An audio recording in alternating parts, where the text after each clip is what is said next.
My name is Paul Martin, and I'll be exploring the stories of Noah's Ark.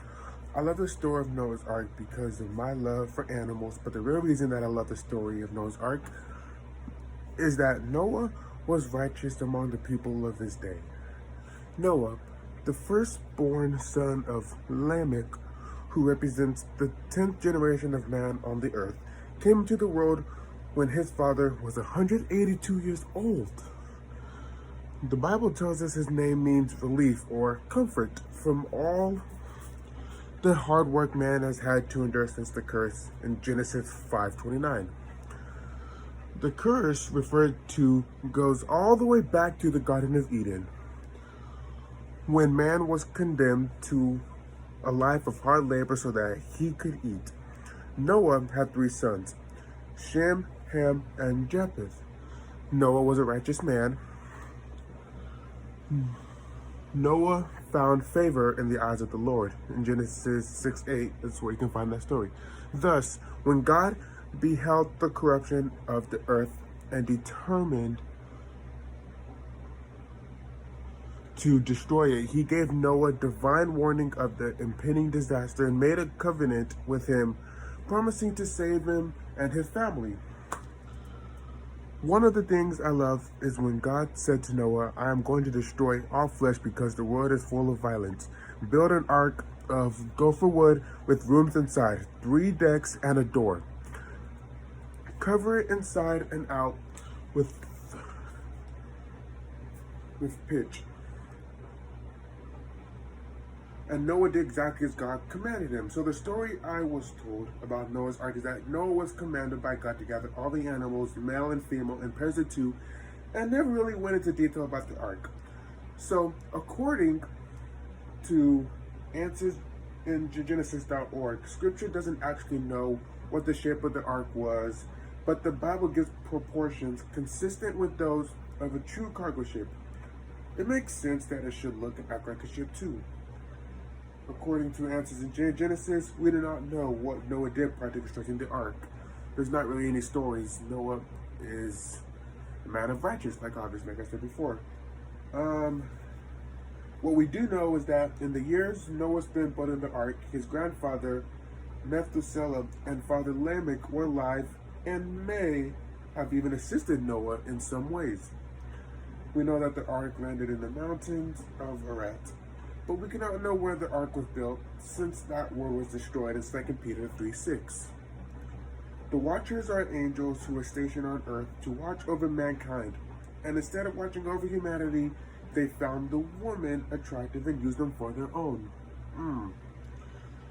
The woman birthed offspring, half angel, half human, called the Nephilim.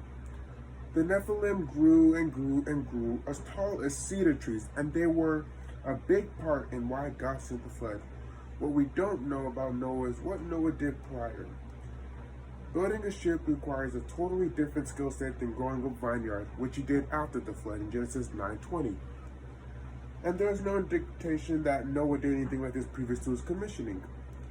Noah's wife is often referred to as Mrs. Noah because she is never named, as is also the case with Noah's daughters-in-laws.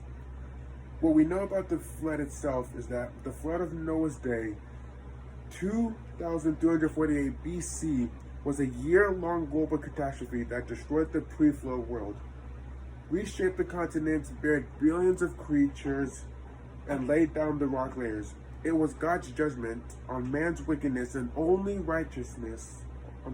only 8 righteous people and representatives of every kind of land animal were spared aboard the ark. According to answers in Genesis.org, from the beginning of the flood until the people and animals disembarked on dry ground was 371 days. In Genesis 7:11 and 8 and 14, the reference to 40 days from Genesis 7:12 to 18 refers to the continuous torrential rains, but the fountains of the deep did not close and the rains did not stop until the 150th day. Genesis 8 and 2. It then took another 221 days for the waters to retreat and the land to simply dry out. No local flood could last that long. So in conclusion, the story of Noah's Ark is quite extraordinary when it comes to the detail and the facts about the Ark and Noah's life. So, there you have it. Noah's Ark and the story about Noah's Ark is really a truly extraordinary event that what we know was that he was told by God to build the ark, get 2 pairs of animals of each kind, board them on the ship with the family, and set out because God was going to send a flood. And there were some times in between where he was doubting whether this would really happen, and he didn't believe until he got the message to go build the ark. And so he did so, and he tried to tell the other people. There's a movie actually about this where they have an actor play Noah, and they're like, hey, we need you guys to get on the ship, there's a big flood coming, but nobody believes him, they think he's crazy.